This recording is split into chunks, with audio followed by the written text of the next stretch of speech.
हरे कृष्ण। आप सभी का दिन शुभ और मंगलमय हो। भगवान श्री लक्ष्मी नारायण जी की कृपा आप सभी भक्तजनों पर सदा बनी रहे। आइए आज सुनिए आषाढ़ मास महात्म्य का अध्याय 27। आज के अध्याय में आप सुनेंगे भगवान का अवतार, गोकुल गमन, पूतनावध, गोपों का वृंदावन गमन तथा बलराम और श्री कृष्ण का बछड़े चराने का वर्णन। मुनियों ने जब श्री व्यास जी से भगवान के अन्य अवतारों के बारे में जानने के लिए निवेदन किया, तब व्यास जी कहने लगे, देवाधिदेव श्री हरि ने पहले जैसा आदेश दिया था उसके अनुसार जगत जननी योग माया ने देवकी के उदर में क्रमशः 6 गर्भ स्थापित किए और 7वें को खींचकर रोहिणी के उदर में डाल दिया। इसके बाद तीनों लोकों का उपकार करने के लिए साक्षात श्री हरि ने देवकी के गर्भ में प्रवेश किया और उसी दिन योग निद्रा यशोदा के उदर में प्रविष्ट हुई। भगवान विष्णु के अंश के भूतल पर आते ही आकाश में ग्रहों की गति यथावत होने लगी। समस्त ऋतुएं सुखदायिनी हो गई। देवकी के शरीर में इतना तेज आ गया कि कोई उनकी ओर आंख उठाकर भी नहीं देख सकता था। देवतागण स्त्री पुरुषों से अदृश्य रहकर भी अपने उदर में श्री विष्णु को धारण करने वाली माता देवकी का प्रतिदिन स्तवन करने लगे। देवता बोले, देवी तुम स्वाहा, तुम स्वधा और तुम ही विद्या सुधा एवं ज्योति हो। इस पृथ्वी पर संपूर्ण लोकों की रक्षा करने के लिए तुम्हारा अवतार हुआ है। तुम प्रसन्न होकर संपूर्ण जगत का कल्याण करो। हमारी प्रसन्नता के लिए उन परमेश्वर को अपने गर्भ में धारण करो जिन्होंने स्वयं संपूर्ण जगत को धारण कर रखा है। इस प्रकार देवताओं द्वारा की हुई स्तुति को सुनती हुई माता देवकी ने जगत की रक्षा करने वाले कमल नयन भगवान विष्णु को अपने गर्भ में धारण कर लिया। इसके बाद वह शुंभ निशुंभ उपस्थित हुआ, जबकि समस्त विश्वरूपी कमल को विकसित करने के लिए महात्मा श्री विष्णु रूपी सूर्य देव का देवकी रूपी प्रभात बेला में उदय हुआ। आधी रात का समय था। मेघ मंद मंद स्वर में गरज रहे थे। शुभ मुहूर्त में भगवान जनार्दन प्रकट हुए। उस समय संपूर्ण देवता फूलों की वर्षा करने लगे। विकसित नील कमल के समान श्याम वर्ण श्री वत्स चिन्ह से सुशोभित वक्ष स्थल वाले चतुर्भुज बालक को उत्पन्न हुआ देखकर परम बुद्धिमान वसुदेव जी उल्लासपूर्ण वचनों में भगवान का स्तवन किया और कंस से भयभीत होकर कहा, शंख चक्र गदा एवं धारण करने वाले देव देवेश्वर, मैंने जान लिया आप साक्षात भगवान हैं। परंतु देव आप मुझ पर कृपा करके अपने इस दिव्य रूप को छिपा लीजिए। आप मेरे भवन में अवतीर्ण हुए हैं, यह बात जान लीजिए। कंस अभी मुझे कष्ट देगा। तब देवकी बोली, जिनके अनंत रूप है, यह संपूर्ण विश्व जिनका है, स्वरूप है, गर्भ में स्थित होकर भी अपने शरीर से संपूर्ण लोकों को धारण करते हैं तथा जिन्होंने अपनी माया से ही बाल रूप धारण किया है, वे देव प्रसन्न और सर्वात्म आप अपने इस चतुर्भुज रूप का उपसंहार कीजिए। दैत्यों का संहार करने वाले देवेश्वर, आपके इस अवतार का वृत्तांत कंस ना जानने पाए। श्री भगवान बोले, देवी पूर्व जन्म में तुमने मुझ जैसे पुत्र को पाने की इच्छा से जो मेरा स्तवन किया था वह आज सफल हो गया, क्योंकि आज मैंने तुम्हारे उदर से जन्म लिया है। मुनिवरों, ऐसा कहकर भगवान मौन हो गए तथा वसुदेव जी भी रात में उन्हें लेकर घर से बाहर निकले। वसुदेव जी के जाते समय पहरा देने वाले मथुरा के द्वारपाल योग निद्रा के प्रभाव से अचेत हो गए। उस रात में बादल वर्षा कर रहे थे। यह देखकर शेष नाग ने छत्र की भांति अपने फणों से भगवान को ढक लिया और वे वसुदेव जी के पीछे पीछे चलने लगे। मार्ग में अत्यंत गहरी यमुना बह रही थी। उनके जल में नाना प्रकार की सैकड़ों लहरें उठ रही थी, किंतु भगवान विष्णु को ले जाते समय वे वासुदेव जी के घुटनों तक होकर बहने लगी।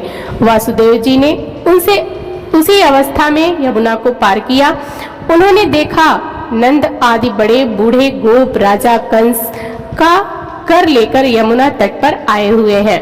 इसी समय यशोदा जी ने भी योग माया को कन्या रूप में जन्म दिया, परंतु वे योग निद्रा से मोहित थीं, अतः पुत्र है या पुत्री इस बात को जान न सकी। प्रसूति गृह में और भी जो स्त्रियां थीं वह सब निद्रा के कारण अचेत पड़ी थी।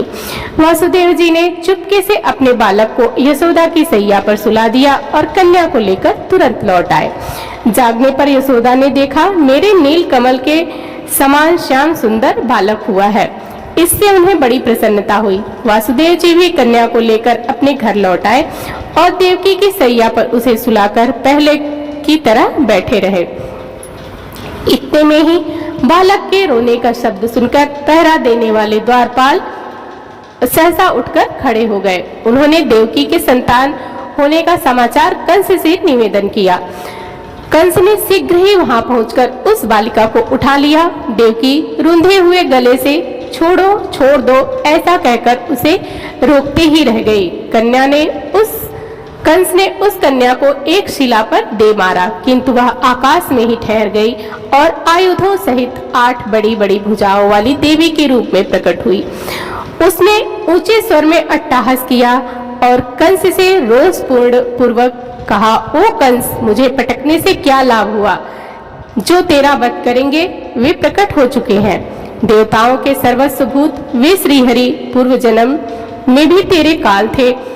इन सब बातों का विचार करके तो शीघ्र ही अपने कल्याण का उपाय कर। ऐसा कहकर देवी कंस के देखते ही आकाश मार्ग में चली गई। उसके शरीर पर दिव्य हार, दिव्य चंदन और दिव्य आभूषण शोभा पा रहे थे और सिद्धगण उसकी स्तुति कर रहे थे। इसके बाद कंस के मन में बड़ा दुख हुआ। उसने प्रलंब और केसी आदि समस्त प्रधान असुरों को बुलाकर कहा, महाबाहु प्रलंब, केसी, धेनुक और पूतना, अरिष्ट आदि अन्य सब वीरों के साथ तुम लोग मेरी बात सुनो। दुरात्मा देवताओं ने मुझे मार डालने का यत्न प्रारंभ किया है, किंतु वे मेरे पराक्रम से भली भांति पीड़ित हो चुके हैं। अतः मैं उन्हें वीरों की श्रेणी में नहीं गिनता। दैत्य वीरों, मुझे तो कन्या की कही हुई बात से आश्चर्य सी प्रतीत हो रही है। देवता मेरे विरुद्ध प्रयत्न कर रहे हैं, यह जानकर मुझे हंसी आ रही है। तथापि दैत्येश्वरों, अब हमें उन दुष्टों का और अधिक अपकार करने की चेष्टा करनी चाहिए। देवकी के गर्भ से उत्पन्न हुई बालिका ने यह भी कहा कि भूत, भविष्य और वर्तमान के स्वामी विष्णु जी पूर्व जन्म में भी मेरी मृत्यु के कारण बन चुके हैं, कहीं न कहीं उत्पन्न हो गए हैं। अतः इस भूतल पर बालकों के दमन का हमें विशेष प्रयत्न करना चाहिए। जिस बालक में बल की अधिकता जान पड़े उसे यत्न पूर्वक मौत के घाट उतार देना चाहिए। असुरों की ऐसी आज्ञा देकर कंस अपने घर गया और विरोध छोड़कर वासुदेव और देवकी से बोला, मैंने आप दोनों की इतने बालक व्यर्थ ही मारे।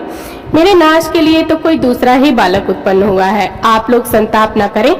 आपके बालकों की भवितव्यता ही ऐसी थी।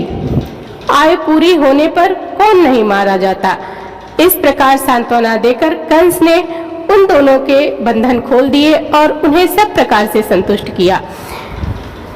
इसके बाद वह अपने महल के भीतर चला गया। बंधन से मुक्त होने पर वासुदेव जी ने नंद के छकड़े के पास आए। नंद बड़े प्रसन्न दिखाई दिए। मुझे पुत्र हुआ है, यह सोचकर वे फूले नहीं समाते थे। वासुदेव जी ने भी कहा, बड़े सौभाग्य की बात है कि इस समय वृद्धावस्था में आपको पुत्र हुआ है। अब तो आप लोगों ने राजा का वार्षिक कर चुका दिया होगा, इसके लिए यहाँ आए थे। यह काम पूरा हो गया। यहाँ किसी श्रेष्ठ पुरुष को अधिक नहीं ठहरना चाहिए। नंद जी, जब कार्य हो गया तब आप लोग क्यों यहाँ बैठे हैं? शीघ्र ही अपने गोकुल में जाइए। वहाँ रोहिणी के गर्भ से उत्पन्न मेरा एक बालक है, उसका भी अपने ही पुत्र की तरह लालन पालन कीजिएगा। वासुदेव जी के ऐसा कहने पर नंद आदि गोप छकड़ों के सामान लादकर वहां से चल दिए। उनके गोकुल में रहते समय रात में बालकों की हत्या करने वाली पूतना आई और सोए हुए कृष्ण को लेकर अपने स्तन पिलाने लगी। पूतना रात में जिस के मुख में अपना स्तन डालती थी, उसी बालक का शरीर क्षण भर में निर्जीव हो जाता था। श्री कृष्ण ने उसके स्तन को दोनों हाथों से पकड़कर खूब जोर से दबाया और क्रोध में भरकर उसके प्राणों सहित दूध पीना आरंभ किया। उसी राक्षसी की शरीर की नस नाड़ियों को बंधन छिन्न भिन्न हो गए। वह जोर से कराहती हुई पृथ्वी पर गिर पड़ी और मरते समय उसका शरीर बड़ा भयंकर हो गया। पूतना का चित्कार सुनकर समस्त ब्रजवासी भय के मारे जाग उठे। उन्होंने आकर देखा पूतना मरी पड़ी है और श्री कृष्ण उसकी गोद में बैठे हैं। यह देखकर माता यशोदा थर्रा उठी और श्री कृष्ण को शीघ्र ही अपने गोद में उठाकर गाय की पूंछ घुमाने आदि के द्वारा अपने बालक के गृह दोष को शांत किया। नंद ने भी गाय का गोबर लेकर श्री कृष्ण के मस्तक पर लगाया और उनकी रक्षा करते हुए इस प्रकार बोले, समस्त प्राणियों की उत्पत्ति करने वाले भगवान श्री हरि, जिनके नाभि कमल से संपूर्ण जगत उत्पन्न हुआ है, तुम्हारी रक्षा करें। जिनकी दाढ़ के अग्र भाग पर रखी हुई यह पृथ्वी संपूर्ण जगत की धारण करती है, वे वाराह रूपधारी केशव तुम्हारी रक्षा करें।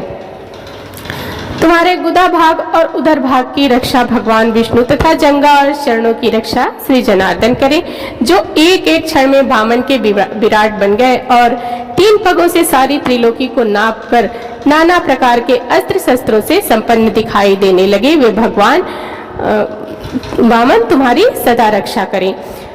तुम्हारे सिर की गोविंद और कंठ की केशव रक्षा करें। मुख, बाहु, प्रबाहु, मन और संपूर्ण इंद्रियों की अखंड ऐश्वर्यशाली अविनाशी भगवान नारायण रक्षा करें।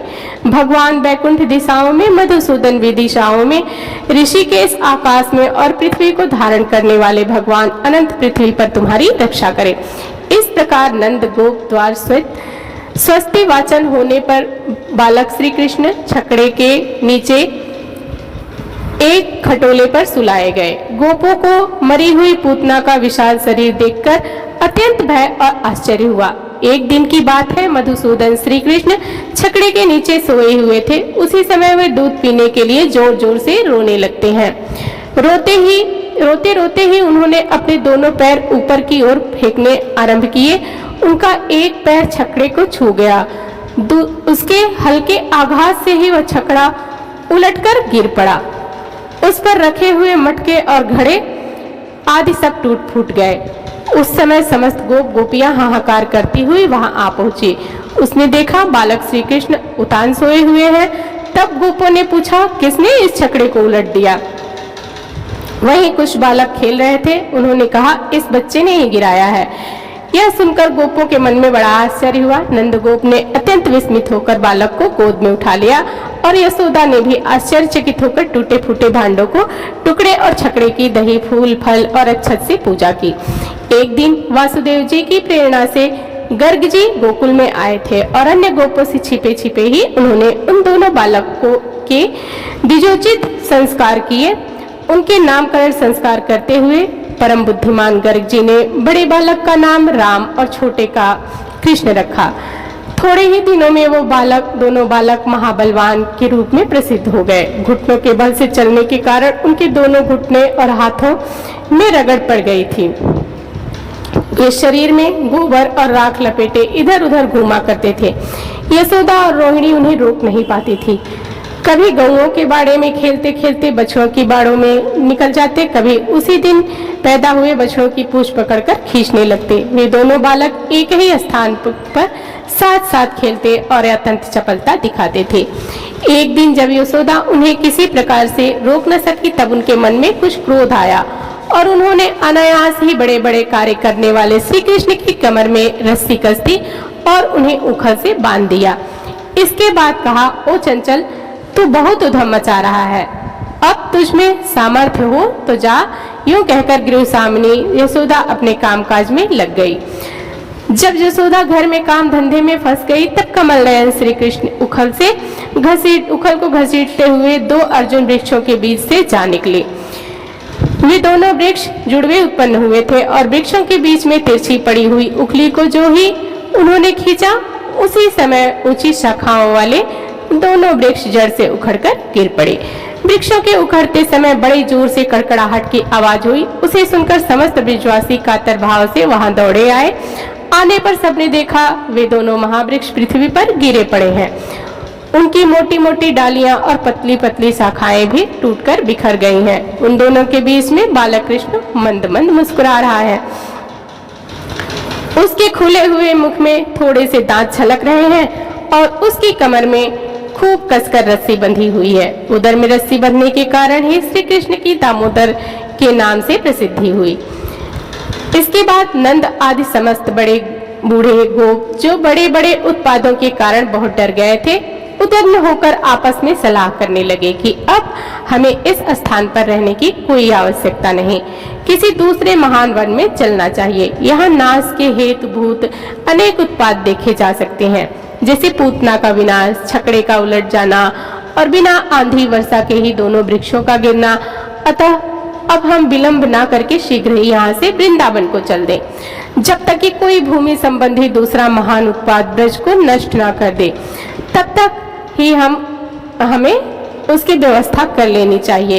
इस प्रकार वहां से चले जाने का निश्चय करके समस्त ब्रजवासी अपने कुटुंब के लोगों के कहने लगे विषयों में फंसकर अपने धर्म से विमुख हो गई। और कौन मुझ जैसे मार्ग में मन लगाने वाली पापिणी का साथ देगा, जब यमदूत मेरे गले में फंदा डालकर मुझे बांधकर ले जाएंगे और नरक में मेरे शरीर के टुकड़े कर देंगे, तब मैं उन महायातनाओं को कैसे सहन कर पाऊंगी। मैं सब प्रकार से नष्ट हो गई हूँ, क्योंकि अभी तक मैं हर तरह से पाप में डूबी रही हूँ। हे ब्राह्मण, आप मेरे गुरु, आप ही मेरे माता पिता, मैं आपके शरण में आई हूँ, मुझ अबला का आप उद्धार कीजिए। इस प्रकार विलाप करती हुई चंचुला ब्राह्मण देवता के चरणों में गिर पड़ी। तब ब्राह्मण ने उसे कृपा पूर्वक उठाया, इस प्रकार कहा, नारी तुम सौभाग्यशाली हो, भगवान शंकर की कृपा से तुमने वैराग्य पूर्ण की यह कथा सुनी है और कथा सुनकर समय से पहले अपनी गलती का एहसास कर लिया है। तुम डरो मत और भगवान शिव की शरण में जाओ, उनकी परम कृपा से तुम्हारी सभी पाप नष्ट हो जाएंगे। मैं तुम्हें भगवान शिव की कथा सहित मार्ग बताऊंगा, जिसके द्वारा तुम्हें सुख देने वाली उत्तम गति प्राप्त होगी। शिव कथा सुनने से तुम्हारी बुद्धि शुद्ध हो गई है और तुम्हें पश्चाताप हुआ है तथा मन में वैराग्य उत्पन्न हुआ है। पश्चाताप ही पाप करने वाले पापियों के लिए सबसे बड़ा प्रायश्चित है। जो मनुष्य अपने कुकर्म के लिए प्रायश्चित नहीं करता, वह उत्तम गति प्राप्त कर लेता नहीं करता, परंतु सबसे जिसे आपने कृतकृत्य पर हार्दिक पश्चाताप होता है, वह अवश्य ही उत्तम गति का भागीदार होता है। इसमें कोई शक नहीं है। शुद्ध चित्त ही भगवान शिव और माता पार्वती का वास होता है। वह शुद्ध आत्मा पुरुष सदा शिव को पद को प्राप्त करता है। इस कथा का श्रवण सभी मनुष्यों के लिए कल्याणकारी है, अतः इसकी आराधना और सेवा करनी चाहिए। हे ब्राह्मण पत्नी, तुम अन्य विषयों में से अपने मन को हटाकर भगवान शंकर की इस परम पावन कथा को सुनो। इससे तुम्हारे चित्त की शुद्धि होगी और तुम्हें मोक्ष की प्राप्ति होगी। जो मनुष्य निर्मल हृदय से भगवान शिव के चरणों का चिंतन करता है, उसकी एक ही जन्म में मुक्ति हो जाती है। यह कहकर वे ब्राह्मण चुप हो गए। उनका हृदय करुणा से भर गया, वे ध्यान मग्न हो गए। ब्राह्मण का यह उपदेश सुनकर चंचुला के नेत्रों में आनंद के आंसू छलक आए। वह हर्ष भरे हृदय ब्राह्मण देवता के चरणों में गिर गई और हाथ जोड़कर बोली कि मैं कृतार्थ हो गई। हे ब्राह्मण शिव भक्तों के श्रेष्ठ स्वामी, आप धन्य हैं। आप परमार्थदर्शी हैं और सदा परोपकार में लगी रहते हैं। साधुओं कि मैं नरक के समुद्र में गिर रही हूँ, कृपा करके मेरा उद्धार कीजिए।